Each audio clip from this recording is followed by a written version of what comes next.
Donc, bonjour tout le monde, merci d'être présent aujourd'hui pour assister à ma soutenance de thèse.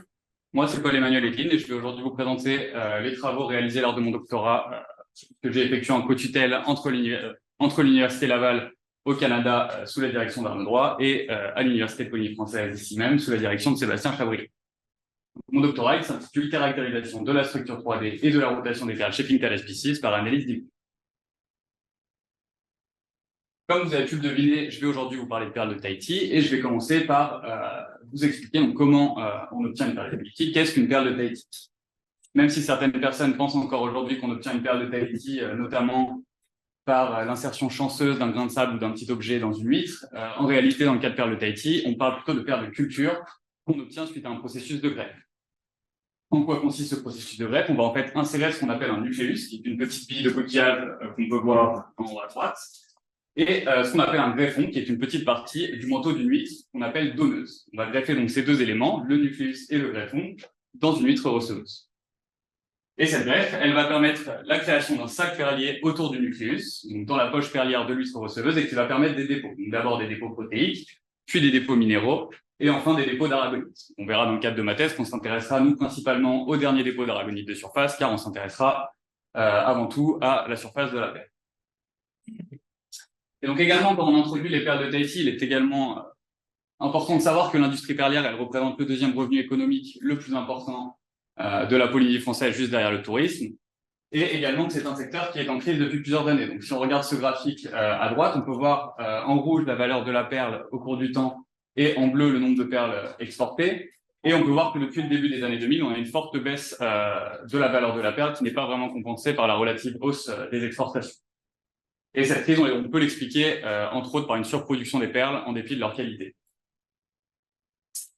Et c'est donc dans ce cadre socio-économique qu'est né le projet Pink Adapt en 2019, donc il y a maintenant 5 ans, et qui est un large projet porté par l'IFREMER, incluant de nombreux acteurs de différents pays, qui a pour but d'étudier tous les mécanismes biologiques entrant en jeu lors de la formation de la perle, donc d'abord pour mieux les comprendre, et ainsi être capable de pouvoir prodiguer des conseils aux perliculteurs pour améliorer la qualité des perles produites.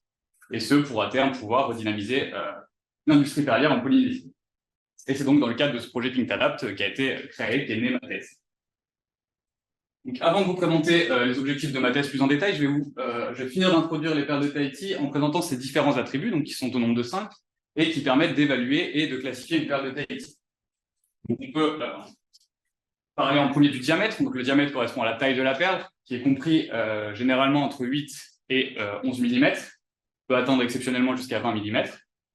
Ensuite, on va avoir la forme qui est classifiée en 4 classes différentes, donc les perles rondes, les perles semi-rondes, les perles semi-baroques et les perles baroques, avec des sous-catégories qui existent pour les perles en forme de poire, en forme de goutte, les perles cerclées, etc.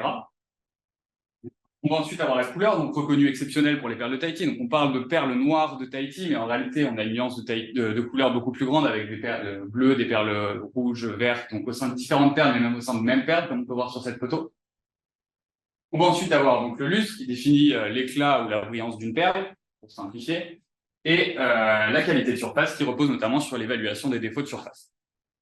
Pourquoi je vous montre ces différents attributs? Pour qu'on remarque une chose, c'est que certains attributs ont déjà été étudiés, donc notamment la couleur et le lustre, qui ont déjà fait l'objet de 2 thèses réalisées à l'université il y a quelques années, donc la thèse de Martin Loedo sur la couleur et la thèse de Gaël Mondonnet sur le lustre. Et également la couleur et le diamètre qui font l'objet d'études génétiques en cours dans le projet Pink Adapt, avec notamment déjà des gènes qui ont été isolés et responsables de ces attributs, notamment ce qui nous permet d'envisager des sélections génétiques, de la sélection génétique pour ces attributs. Et donc on se retrouve avec 2 attributs, donc la forme et la qualité de surface, qui sont aujourd'hui encore peu étudiés ou peu compris. Et c'est donc en partant de ce postulat, donc de ces attributs non étudiés, que le sujet de ma thèse est né, avec pour but de développer des outils pour étudier donc ces 2 attributs, donc la forme et la qualité de surface. Donc, je rappelle que ma thèse, elle s'intitule Caractérisation de la structure 3D et de la rotation des perles Shaping Thales species par analyse d'image, et elle va s'articuler autour de 2 axes.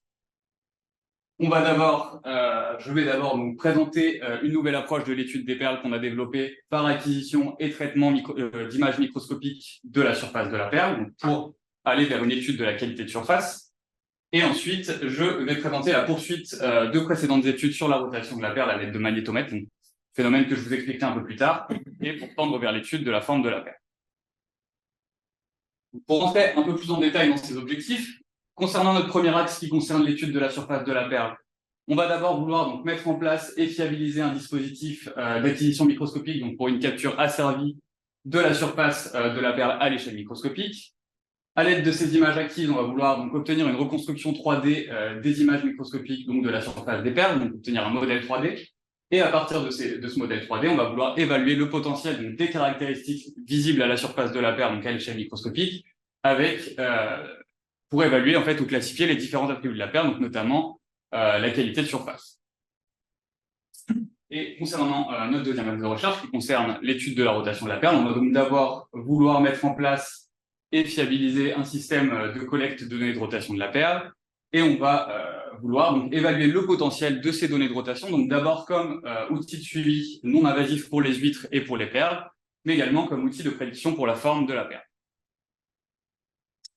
Et donc tous ces objectifs, on va les résumer en deux questions de recherche principales, fondamentales, avec pour notre premier axe, on va se demander si on peut obtenir en fait une reconstruction 3D complète de la surface de la perle. Et pour hypothèse qu'il est possible d'obtenir une telle reconstruction en adaptant des algorithmes de photogrammétrie. Si vous ne savez pas ce que c'est que la photogrammétrie, c'est pas grave, je vais y revenir un peu plus tard. Et ça, résoudre cette question, c'est un préalable nécessaire à l'étude de corrélation entre les différentes caractéristiques de surface visibles au microscope et les différents attributs de la perle, comme la qualité de surface, comme je disais plus tôt. Et concernant le second axe, on va se demander s'il existe un lien entre la rotation, donc les données de rotation qu'on obtient, et les différents attributs de la perle, avec pour hypothèse que la forme finale de la perle, elle est bien directement influencée par la rotation de la perle dans l'huître lors de sa formation. Et on va avoir une dernière question qui rejoint notamment nos deux axes. On va se demander si on peut relier notamment ces motifs de rotation qu'on observe dans ce second axe de recherche avec les motifs que l'on peut observer à la surface de la perle à l'échelle microscopique. Donc maintenant, je vais répondre à toutes ces questions en vous présentant mes différents axes de recherche et en commençant par le premier axe qui concerne l'étude de la surface de la perle. On va pas en haut, mais c'est pas. Donc voici le dispositif d'acquisition microscopique dont on dispose, donc qui est installé à l'Université de Polynésie française, donc avec un système d'asservissement micrométrique et un microscope numérique haute définition. Je ne vais pas rentrer dans tous les détails de ce schéma. On notera seulement qu'on a ajouté à tout ce dispositif un système d'asservissement pour transformer les mouvements de translation de nos platines de déplacement en mouvements de rotation pour la perle. En quoi va consister ce système d'asservissement? Donc le voici. En fait, ici, on va venir fixer sur sa partie supérieure. La perle va être placée une plaque de silicone qui va être également située juste au-dessus de nos platines de déplacement en translation. Et j'espère que vous m'entendez bien. Et grâce aux propriétés agrippantes du silicone notamment, on va permettre donc lors de mouvements de translation une rotation on va provoquer une rotation pour la perle. Donc, on a des platines de translation en théorie sur deux axes perpendiculaires, ce qui va nous permettre de transformer nos mouvements de translation en deux axes en rotation sur deux axes distincts. Je dis en théorie, je vous l'expliquerai plus tard parce qu'en pratique, on a un seul axe de rotation. Et à noter également sur ce schéma qu'on fixe la perle sur sa partie supérieure par une partie en téflon, qu'on a choisi spécifiquement pour son faible coefficient de frottement pour ne pas bloquer la rotation justement tout en fixant la perle donc, sur sa partie supérieure. Donc l'intérêt de tout ce dispositif, c'est en fait de permettre une capture donc asservie et automatisée de la surface entière de la perle à partir d'un dispositif de microscopie simple avec un microscope optique qui est fixe. Maintenant, avant de vous présenter donc, les images de microscopie qu'on a pu obtenir, on a utilisé un dernier outil qui est le focus stacking, donc l'empilement de mise au point en français, et qu'est-ce que c'est en fait? L'idée, c'est de prendre plusieurs images à différentes distances locales du microscope et de combiner ces images pour obtenir une image finale de profondeur de champ plus grande et donc plus nette. On va voir un exemple en fait sur nos images microscopiques de perles, donc avec 50 images prises à différentes distances locales de notre microscope optique et le résultat associé, donc le calcul et le résultat de l'empilement de mise au point sur votre droite. Donc on va avoir une image plus nette sur une surface plus grande. Et donc voici un exemple d'image microscopique de perles qu'on peut obtenir, donc avec les éléments suivants qui sont visibles, donc des rayures, des fonds de recouvrement d'aragolite et des taches, qui sont donc les éléments que l'on observe le plus régulièrement sur ces images et que l'on n'observe évidemment pas à l'œil nu. Donc, une fois qu'on a pu acquérir donc, toutes ces images microscopiques, on a voulu donc les reconstruire entre elles pour avoir un objet qui soit caractéristique de la surface de la Terre, de la surface entière de la Terre. Donc, pour cela, on a exploré deux différentes méthodes qui se basent sur la même technique, qui est l'algorithme SIFT, pour Scale Invariant Feature Transform. Et le principe de cet algorithme, ça va être de trouver des éléments invariables sur différentes images, qu'on va appeler des descripteurs SIFT, et qui vont permettre par leur mise en correspondance de recaler nos images et d'obtenir une reconstruction. Un exemple, encore une fois, sur nos images, donc avec deux images de perles ici séparées de 3 degrés. On va appliquer l'algorithme SIFT pour détecter des descripteurs SIFT, et puis par leur mise en correspondance, on va permettre une reconstruction, soit en 2 dimensions en utilisant ce qu'on appelle de l'image stitching, soit en 3 dimensions en utilisant de la photogrammétrie. La différence majeure ici étant que dans le cas de l'image stitching, on va se fixer dans un plan et on va chercher les déformations les plus appropriées dans ce plan pour notre reconstruction, alors que pour la photogrammétrie, on va avoir un 3e degré de liberté qui va nous permettre une reconstruction plus libre. Ok, notre première approche, c'était d'utiliser donc en fait de l'image stitching, donc assemblage de photos, qui sont notamment en fait des algorithmes très présents dans la littérature scientifique, avec pour idée en fait de réaliser une cartographie de la surface des perles, donc en 2 dimensions. Voici ici un exemple de ce qu'on a pu obtenir, donc à partir de 60 images, ça représente environ 5% de la surface de la Terre.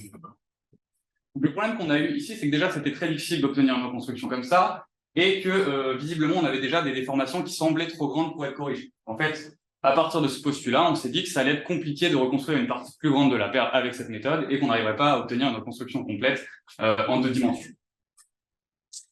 Et c'est pour cela qu'on s'est ensuite orienté vers une deuxième méthode qui est la photogrammétrie. Donc, la photogrammétrie, qu'est-ce que c'est? Le principe initial, c'est de recréer un objet virtuellement en 3 dimensions à partir de photos ou d'images prises sous un maximum d'angles de vue. En fait, ça va reposer sur plusieurs étapes. On va d'abord chercher à aligner nos photos en mettant en correspondance, donc encore une fois, des descripteurs SIFT. Ça se base toujours sur le même algorithme SIFT. Après cet alignement, on va créer un nuage de points à partir des points de correspondance trouvés. Puis, ce nuage de points va nous permettre de créer un maillage sur lequel on va ensuite appliquer une texture à partir de nos images initiales qui vont y être projetées. Donc, voici pour le principe de la photogrammétrie. Maintenant, avant d'appliquer la photogrammétrie à nos images de perles, on avait encore quelques problèmes qui sont posés à nous. Donc, le premier problème qu'on a eu, pas un problème, mais quelque chose qui nous a dit qu'on ne pourrait pas directement passer à une reconstruction sur la perle, pardon, c'est que la photogrammétrie, c'est plutôt utilisé à l'échelle macroscopique, avec notamment l'utilisation de drones, et non pas à l'échelle microscopique. Et second problème, vrai problème qu'on a eu, c'est qu'on n'avait pas de modèle de référence pour la perle. Donc même si on reconstruit notre perle directement en 3D, comment on peut valider notre modèle? On peut le valider par des métriques, mais on ne peut pas comparer directement notre modèle qu'on va reconstruire avec un modèle initial n'ayant pas de référence. Donc, qu'est-ce qu'on a voulu faire avant de passer à notre modèle de perle? C'est d'obtenir un modèle de référence, un modèle simulé pour en fait valider notre procédé photogrammétrique. Donc, qu'est-ce qu'on a fait pour ça? On a en fait simulé en 3D un modèle par Blender, et sur ce modèle 3D, on a simulé cette fois des acquisitions microscopiques d'une taille similaire à nos images de perles, pour ensuite effectuer une reconstruction par photogrammétrie. Donc ici, on a 630 images de lune qui nous ont permis, après procédé photogrammétrique en utilisant le logiciel Agisoft Metashape, d'obtenir la lune que vous pouvez voir à droite et qui correspond finalement au modèle 3D qu'on a modélisé initialement. Donc, pourquoi la lune ici? Principalement parce qu'elle présentait des motifs qui étaient très similaires à nos images de perles. C'était un modèle qui nous permettait d'envisager une reconstruction sur la perle si on pouvait reconstruire des images qui semblaient si difficiles à reconstruire. Donc maintenant, on a validé notre procédé, on passe ensuite sur des images de perles. Donc, tout n'a pas été si simple entre les deux, mais je n'aurai pas le temps de vous présenter tout ça aujourd'hui. On va donc regarder les premiers résultats qu'on a pu obtenir. Donc ici, on a obtenu un anneau de la surface de la perle à l'échelle microscopique, donc à partir de 90 images, avec à droite donc la position des caméras relatives correspondant à chaque image, qui est représentée en bleu autour de cet anneau.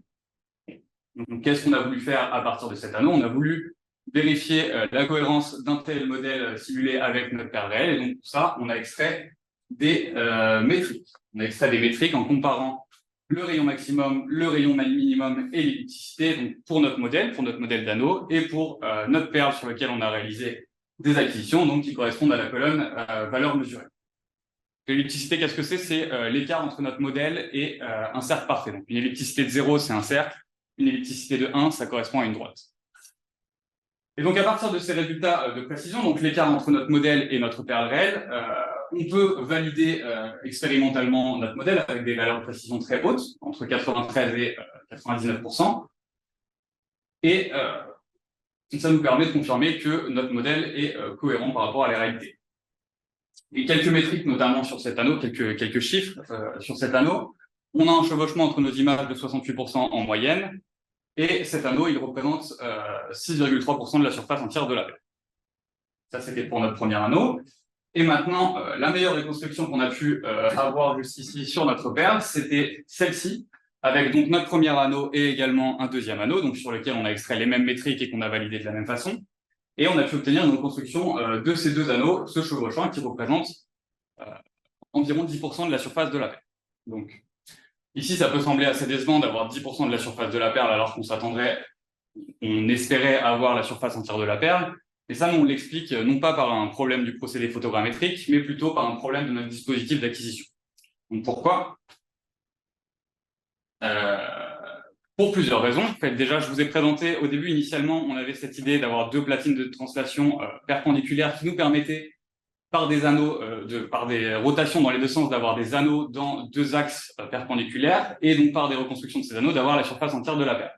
Le problème, c'est que la plage de déplacement de ces platines, c'était pas celle qui était annoncée par le constructeur, et qu'on a pu ni la corriger nous-mêmes, ni avec le constructeur, et donc on s'est retrouvé dans les deux sens à ne pas pouvoir avoir un anneau complet sur notre perle. Donc, tout de suite, on se retrouvait avec des acquisitions aléatoires, et ça devenait compliqué à reconstruire. On a pris en fait la décision de mettre nos deux platines dans le même sens pour permettre l'acquisition d'un anneau complet, comme je vous ai présenté plus tôt. Sauf qu'en faisant ça, on se prive de la possibilité d'avoir plusieurs anneaux successifs qui nous permettraient une reconstruction complète. Ça, c'était un premier problème. On va avoir un deuxième problème, c'est que lors de déplacement, on observe souvent des glissements pour deux raisons qu'on explique. Donc, soit le fait que notre plaque de silicone, elle présente des défauts, donc elle a été faite manuellement à défaut d'autres solutions sur le territoire, et également parce que la perle, elle n'est pas parfaitement homogène, elle peut être hétérogène même si on choisit des perles sphériques, et donc ça peut entraîner des glissements sur une partie hétérogène de la perle. En fait, quel est le problème quand on observe des glissements? C'est que le chevauchement entre nos images va être perdu, et donc on ne pourra tout de suite plus procéder à une reconstruction. Donc ceci explique pourquoi on a obtenu que deux anneaux pour le moment, et c'était d'ailleurs plutôt chanceux de pouvoir les reconstruire avec un écart aussi faible entre ces deux anneaux, parce que si ça avait été dans une configuration différente, ça n'aurait pas été évident de les reconstruire. On n'avait aucune idée, on n'avait pas de référence sur ces deux anneaux initialement. Et donc, ceci explique également que pour le moment, on a des données trop limitées pour envisager des études sur la perle, donc pour envisager des études de corrélation entre les caractéristiques visibles à la surface à l'échelle microscopique et les différents attributs de la perle. Donc, 10% sur une perle entière, c'est pour le moment trop peu pour envisager des études dessus. Malgré ces limites, on conclut quand même plusieurs choses. On conclut qu'on a un dispositif et un processus d'acquisition et un procédé de reconstruction qui sont fonctionnels et validés. On valide également donc, notre procédé photogrammétrique sur la perle à l'échelle microscopique avec nos modèles d'anneaux. Et nous, on veut insister sur la preuve de concept qu'on propose, donc de l'applicabilité de la photogrammétrie à des images obtenues par microscopie optique, donc chose qui n'était pas encore présente dans la littérature. Donc la littérature présentait plutôt la difficulté, voire l'impossibilité d'un tel processus. Et donc nous, on veut également insister sur le fait que nous, on présente cette étude à la perle, mais ça n'y est pas forcément limité. On pourrait envisager des études d'archéologie, de médecine dentaire, qui actuellement utilisent beaucoup de microscopes électroniques à balayage pour ce type de reconstruction, mais c'est un budget très différent, de l'ordre de x10, x20 en termes de coût. Donc, on présente une étude, enfin, un outil, pardon, plus abordable. Et donc, tous ces résultats ont été soumis et acceptés il y a 2 jours, avant-hier, dans un article donc, dans Scientific Reports, avec bien plus de détails que ce que je vous ai présenté. Donc, concernant les perspectives de ce premier axe, donc la première étape nécessaire à la suite, ça va être donc de modifier notre dispositif d'acquisition pour permettre cette fois une reconstruction 3D de la surface entière de la perle, donc par plusieurs moyens, soit en réduisant nos glissements avec une plaque de silicone mieux réalisée, soit en agrandissant nos platines de déplacement pour permettre des anneaux dans les deux sens, ou encore en envisageant un dispositif d'acquisition qui pourrait être totalement différent. Ensuite, à condition d'avoir donc un dispositif d'acquisition permettant une reconstruction sur la surface entière de la perle, on pourra donc réaliser des acquisitions sur de nombreuses perles donc pour obtenir une base de données 3D suffisamment conséquente. Et à partir de cette base de données, on voudra donc segmenter et extraire les différentes caractéristiques de la surface de la perle à partir de ces modèles pour donc étudier les corrélations entre ces caractéristiques extraites et les attributs de la perle. À quoi on pense? En fait, on a plusieurs hypothèses qu'on aimerait vérifier. Donc, par exemple, est-ce que le nombre de taches et de rayures a un lien avec la qualité de surface? Ou encore, est-ce que l'espacement des fonds de recouvrement peut avoir un lien avec le lustre? Est-ce que l'allure des fonds de recouvrement peut avoir un lien avec la forme? On a plusieurs hypothèses entre les différentes caractéristiques visibles à l'échelle microscopique et les attributs de la perle qu'on aimerait vérifier à la suite de ça. Donc voilà pour ce premier axe de recherche. Et je vais donc maintenant vous présenter mon deuxième axe de recherche qui concerne l'étude de la rotation de la perle. Donc en fait, on va ici reprendre des études préliminaires qui ont été réalisées par l'IFREMER et l'Université de Polynésie française il y a 9 ans, donc en 2015, qui mettaient en évidence la rotation de la perle dans l'huître lors de sa formation. Donc en fait, c'était un phénomène qui n'était pas connu jusqu'ici. Et de quoi je parle quand je parle de rotation de la perle dans l'huître lors de sa formation? Je parle de la perle qui tourne sur elle-même dans le sac perlier lors de sa formation, donc dans la poche perlière de l'huître receveuse. Donc ici, à l'époque, on avait déjà des premiers résultats avec des résultats encourageants et une première hypothèse que les données de rotation avaient un lien avec la forme finale de la perle. Malheureusement, le dispositif de magnétomètre de l'époque, il était trop peu précis et avec des résultats trop bruités pour établir de plus solides conclusions et vérifier cette hypothèse de lien entre la rotation et la forme. Et c'est donc pour continuer ces études qu'une nouvelle salle dédiée à ces expériences a été mise en place à l'IFREMER à Veirao sur la presqu'île de Tahiti en mai 2021, donc peu après le début de ma thèse, avec des magnétomètres plus nombreux et plus précis. Donc avec une photo de la salle installée sur votre droite. Et donc le principe maintenant, pour étudier cette rotation, je vous ai présenté une greffe standard avec un nucléus standard au début de cette présentation. Maintenant, nous, on va, en fait, plutôt que de greffer nos huîtres avec un nucléus standard, on va greffer nos huîtres avec un nucléus aimanté. Qu'est-ce que c'est qu'un nucléus aimanté? C'est un nucléus dans lequel on a inséré un aimant. Comme on peut le voir sur ce schéma en bas à gauche, ou sur cette perle coupée en deux, on peut voir l'aimant au milieu du nucléus. Et en fait, cet aimant, cette huître greffée avec un nucléus aimanté, on va ensuite la déposer dans un des 8 bacs dont on dispose. Et dans chacun de ces bacs, il y a 25 capteurs de champs magnétiques qui sont déposés tout autour et qui vont permettre donc, à l'aide de l'aimant, de permettre par des calculs et des projections de retracer la rotation de la perle au cours du temps. Et donc ceci pourquoi? Donc pour à terme étudier donc, la corrélation entre cette rotation qu'on observe et qu'on retrace et la forme finale de la perle. Okay. Avant de vous présenter donc toutes ces données de rotation et ces corrélations avec la forme, une première question qu'on s'est posée, c'est est-ce que une greffe avec un nucléus aimanté peut avoir un impact sur les résultats de greffe, sur la forme, sur l'huître ou sur la perle finale? Et donc, on a voulu d'abord, en faisant nos premières greffes, étudier les résultats de greffe en fonction de la qualité de fabrication de nos nucléus aimantés. En fait, nos nucléus aimantés, on les fabrique manuellement. On va prendre un nucléus, on va le percer, on va insérer un aimant, on va mettre de la pâte dentaire pour refermer le trou et on va poncer pour rétablir une forme sphérique pour le nucléus. Mais selon le temps qu'on y passe, on va avoir un nucléus qui est plus ou moins parfaitement sphérique à la fin. On a en fait ici classé nos nucléus aimantés en 3 classes. Donc la classe excellent avec des nucléus parfaitement poncés, classe moyen avec un nucléus où on peut voir des petites imperfections et un nucléus mauvais où les imperfections sont très visibles sur la surface du nucléus. Et on a récupéré donc pour chacune de ces greffes le pourcentage vivant que j'appelle sur ce tableau en fait qui correspond à la proportion d'huîtres ayant survécu donc à la greffe et également additionné à la proportion d'huîtres n'ayant pas rejeté la greffe. Donc après un mois, on vérifie si l'huître a rejeté la greffe ou non.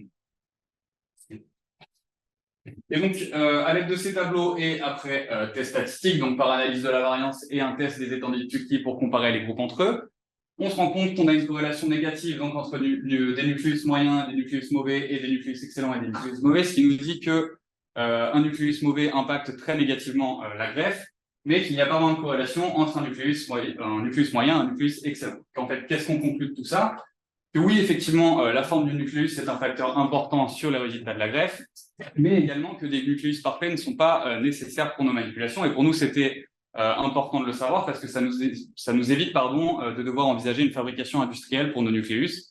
Et on peut se contenter de nucléus poncés manuellement et avoir des résultats de greffe qui sont similaires à des résultats normaux. En fait, ce résultat-là, on le confirme également à la fin de nos greffes avec un pourcentage de perles rondes qu'on a récupéré qui était similaire à ceux d'une greffe standard. Ok, donc une fois qu'on a confirmé ça, on a pu acquérir nos données de rotation sans se soucier d'avoir un impact, de créer un biais donc, avec notre nucléus sémanté. Et voici une interface qu'on a développée donc, pour représenter le mouvement de l'aimant et de la perle dans le temps. Donc sur cette animation, on peut voir en rouge notre aimant qui tourne, en rose une sphère qui va modéliser la perle, et donc en bleu le tracé de la rotation de l'aimant. Mais nous, ce qui nous intéresse, c'est pas la rotation de l'aimant, c'est bel et bien la rotation de la perle en elle-même. Donc on va devoir réaliser des calculs et des projections, notamment en projetant à l'équateur notre donnée de rotation de l'aimant pour obtenir la véritable rotation de la perle au cours du temps. On peut également regarder là-dessus une représentation de notre demi-bac avec 3 lignes de 8 capteurs et un dernier capteur en dessous qui entoure donc notre huître et notre perle lorsqu'on effectue nos actions. À noter qu'ici la perle elle est à l'échelle x4, donc le bac il est plus grand par rapport à la perle en réalité. Bien plus. Maintenant qu'on a pu acquérir toutes nos données, à la suite de nos acquisitions, on va vouloir vérifier notre hypothèse de départ, qui est que la forme finale de la perle, elle est bel et bien définie par sa rotation dans l'huître lors de sa formation. Comment on a voulu vérifier cette hypothèse? On a voulu prédire donc, cette forme à partir de données de rotation à l'aide d'apprentissage automatique et on évalue donc la précision de ces algorithmes pour conclure sur notre hypothèse. Pour ça, on a testé différents algorithmes, soit de machine learning, soit de deep learning, et je vous les présenterai un tout petit peu plus tard. Donc, et quelles données on a utilisées pour tout cela? En un an d'acquisition, on a pu récupérer des données sur 52 paires différentes qui correspondent à un total de 358 fichiers de rotation. Parce que nos fichiers de rotation, ils sont tous séparés à la semaine pour des questions d'entretien des bacs. Et donc, ces différents fichiers, ils sont classés en 3 classes, donc avec différentes perles classées en 3 classes, avec la classe round qui correspond à des perles semi-rondes ou rondes, la classe atypical qui correspond à des perles de forme d'arroc, de forme de boule, en forme de bouton ou des perles cerclées, et la classe other qui correspond à des perles avec pas de dépôt de minéraux ou des dépôts, pas ou peu de dépôts de minéraux ou des dépôts très irréguliers. Donc la première méthode qu'on a explorée pour prédire la forme à partir des données de rotation, c'était de la classification par apprentissage automatique. La première étape qu'on a dû réaliser pour ça, c'est d'adapter nos données en entrée en une matrice qui soit utilisable par nos modèles, par nos algorithmes d'apprentissage automatique. Qu'est-ce qu'on a initialement? Nos données, elles sont sous la forme de différents fichiers. Donc, on a un fichier pour une perle sur une semaine avec en abscisse le pas de temps d'une seconde et en ordonnée, donc X, Y et Z qui correspondent soit à l'orientation de l'aimant, soit à l'orientation de la perle une fois nos données transformées. Et on a donc réalisé du binning, donc du rééchantillonnage, pour transformer donc ces différents fichiers en une matrice finale avec pour chaque ligne qui correspond à toutes les données de rotation pour une perle, pour une semaine, et donc toutes les variables correspondent à tous nos vecteurs d'orientation pour l'aimant ou pour la perle. Et donc une fois qu'on a notre matrice finale qui peut être utilisée par un modèle, on a utilisé l'outil BiodiscML, qui est un outil développé dans mon laboratoire au Canada et qui permet, à partir d'une même matrice en entrée, de tester plein de différents modèles d'apprentissage automatique pour tester quel est le meilleur à notre problème particulier. Et donc voici les résultats qu'on a pu obtenir avec une précision au mieux obtenue de 51,5%, ce qui était très peu convaincant pour nous, avec une classification à 3 classes comme on propose. En fait, on en conclut ici que d'utiliser nos données brutes de rotation temporelle, c'était pas vraiment une solution, on suppose en tout cas à ce stade, c'était pas une solution cohérente, parce qu'on avait du mal à classifier à partir de ces données brutes de rotation. Donc ici, je vous ai présenté une classification à partir des vecteurs d'orientation X, Y, Z, mais on a essayé aussi de transformer cette matrice en utilisant la vitesse de rotation, en utilisant l'accélération de la rotation, sans résultat plus concluant là-dessus. C'est à partir de ce postulat et de cette conclusion qu'on a essayé une autre approche en transformant en fait ces données brutes de rotation temporelle en images. Et donc en utilisant des réseaux de neurones convolutifs préentraînés, donc en l'occurrence BGG16, pour classifier nos images. Ici, on a un diagramme qui résume toutes nos étapes donc, de l'acquisition des données à la prédiction de la forme finale de la perle. Je ne vais pas vous présenter tout en détail, mais en quelques mots, donc, on va acquérir nos données de rotation. On va les filtrer et les normaliser. On va ensuite donc transformer nos données de rotation de l'aimant en données de rotation pour la perle et on va représenter ces données en 3 dimensions. Et une fois qu'on aura notre représentation en 3 dimensions du mouvement de notre perle, on va ici prendre un screenshot, une image sur l'angle de vue, la prise de vue qui comprend le maximum de données de rotation sur cette représentation 3D. On simplifie notre problème en partant de cette représentation 3D à une seule image. Et donc, tous nos fichiers de rotation, donc nos 358 fichiers de données de rotation sont transformés en 358 images à ce stade. Donc, une fois qu'on a ce jeu de données d'images, on va également créer différents ensembles d'entraînement, de validation et de tests. Donc, nous, on crée au nombre de 100 pour valider notre modèle, notamment par validation croisée, et pour ne pas valider notre modèle seulement sur une répartition aléatoire de nos perles dans les différents ensembles, et pour avoir un résultat moyenné sur l'ensemble. Une fois qu'on a ces différents ensembles, on va récupérer notre modèle VGG16 qui a été pré-entraîné sur un ensemble d'images, en l'occurrence ImageNet, qu'on va affiner, donc ajuster avec nos modèles d'entraînement et nos modèles de validation, et qu'on va donc ensuite tester pour évaluer la précision de ce modèle final avec nos ensembles de tests moyens. Et donc après ça, on obtient un modèle entraîné qui nous permet de prédire la forme finale de la perle à partir de nouvelles données de rotation. Donc voici l'architecture de ce modèle. Donc je ne vais pas rentrer en détail dans toutes les couches différentes ni le fonctionnement directement du modèle. On a des couches d'extraction de caractéristiques, puis des couches de classification. Mais j'insisterai seulement sur les exemples d'images et de perles associées en bas. En fait, on voit ici, en bas à gauche, par exemple, que lorsque il semblerait que lorsqu'on n'a pas de rotation, on soit plutôt sur une perle de la classe Other, donc une perle avec peu de dépôts ou pas de dépôts d'aragonite, qu'une perle avec une rotation selon un seul axe soit plutôt associée, une rotation sur un seul axe soit plutôt associée à une perle de la classe atypical, donc une perle en forme de goutte, par exemple, et qu'une rotation uniforme soit plutôt associée à une perle ronde. Donc, en fait, ça, c'était ce qui nous a incité à transformer, de voir des résultats comme ça, c'est ce qui nous a incité à aller vers une classification par image, mais tous les exemples ne sont pas autant parlants et l'observateur ne peut pas classer non plus directement toutes ces images pour avoir une classe aussi facilement. Donc avant de vous présenter tous les résultats de classification et de précision donc, pour nos algorithmes, on a effectué une dernière manipulation sur nos jeux de données pour créer différents ensembles de données. Et ce pourquoi, en fait, pour définir quelle quantité de rotation, de données de rotation va être nécessaire pour prédire la forme. Est-ce qu'on a besoin de toutes nos données de rotation? Est-ce que certains jours suffisent ou pas? Donc en fait, on a créé des jeux de données donc, ici qu'on appelle day à la journée, week à la semaine, month pour le mois et all pour toutes nos données, ce qui correspond en fait à la quantité de données de rotation qu'on prend à partir du sacrifice de l'huître et de la récolte de la perle. Le jeu de données month, il correspond au dernier mois de rotation pour la perle, le jeu de données week la dernière semaine de rotation et all donc l'ensemble des données de rotation. Et juste une autre utilité, c'est que notre ensemble day, il correspond des images qui correspondent à une journée de rotation, mais on en prend également 7. Donc on prend 7 images pour donc, déjà voir si on peut classifier à la journée, mais également si une prédiction sur 7 journées va être équivalente à une prédiction à la semaine.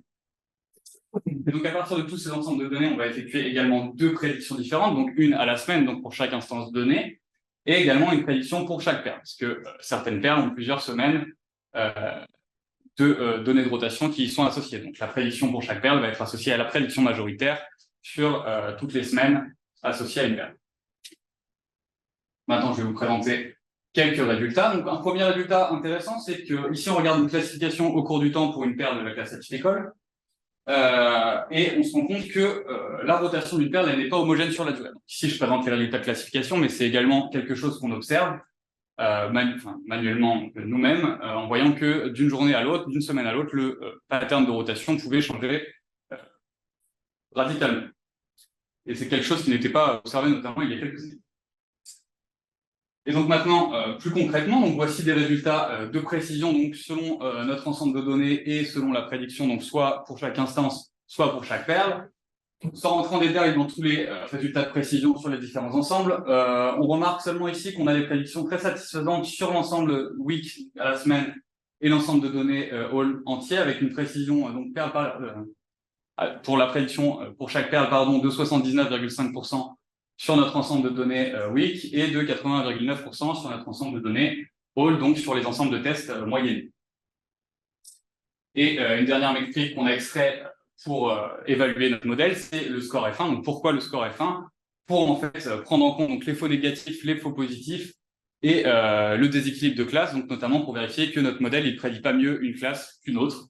Et donc ici on a des scores F1 donc entre 70 et 80% pour les jeux de données week et all qui sont très satisfaisants par rapport à notre problème. En fait, à partir de tous ces résultats, on va en conclure 2 choses. Donc déjà, que notre meilleur modèle, il va être entraîné sur la classe, sur l'ensemble de nos jeux de données, et donc on va conserver ce modèle pour des prédictions sur de nouvelles données. et également que notre modèle prédit très bien à partir de données prises seulement à partir d'une semaine. Et pour nous, ça c'était aussi important parce que ça veut dire que pour de nouvelles données de rotation, on peut se contenter d'une seule semaine d'acquisition pour avoir une prédiction cohérente, pour avoir une prédiction satisfaisante sur la forme finale de la Terre. Avant de vous présenter toutes les conclusions là-dessus, quelques limites tout de même à notre projet, à cette partie en tout cas. D'abord, c'est que donc on a une production manuelle de nucléus sémentés et on a un nombre de bacs limité. Donc on a 8 bacs au départ, on a même que 7 fonctionnels à la fin. Et c'est notamment limitant pour une production à grande échelle, alors que par rapport à la diversité phénotypique de la forme des perles, ce serait plus intéressant d'avoir une capacité plus grande d'acquisition de données de rotation. Ensuite, on a également un problème qui est qu'on ne prend pas en compte le mouvement des huîtres durant l'acquisition. En fait, nos huîtres, elles sont déposées sur un socle qu'on a designé pour être le plus stable possible, mais on ne prend pas en compte les mouvements de respiration de l'huître, par exemple, l'activité musculaire, etc. On ne peut pas le prendre en compte, donc ça crée forcément un biais dans notre rotation. Quelque chose qu'on peut avancer également, c'est que la forme de la perle, ici, on définit qu'elle est prédite à 80% par notre algorithme, mais on ne peut pas raisonnablement envisager une précision plus grande parce que on ne sait pas si la rotation est complètement corrélée avec la forme ou pas, et la forme, elle pourrait être influencée par d'autres paramètres externes complètement indépendants de la rotation. Et finalement, je présentais au tout début dans mes questions de recherche une question pour... on souhaitait comparer donc, nos données de rotation avec nos fonds de recouvrement d'aragonite, notamment visibles au microscope. Le problème, c'est que à cause de la sensibilité des champs magnétiques, on va avoir une précision qui est trop limitée sur nos motifs de rotation, sur nos patterns de rotation, pour la comparer avec les fonds de recouvrement. En fait, pour comparer des fonds de recouvrement d'aragonite, il nous faudrait une précision de l'ordre du micron, alors que nos motifs de rotation, on a plutôt une précision de l'ordre de la centaine de microns. Donc maintenant, je vais conclure sur toute cette partie. Donc, on montre que la forme de la perle, elle est bien reliée à la rotation de la perle lors de sa formation. On met également à disposition donc un modèle entraîné de prédiction de la forme de la perle à partir des données de rotation.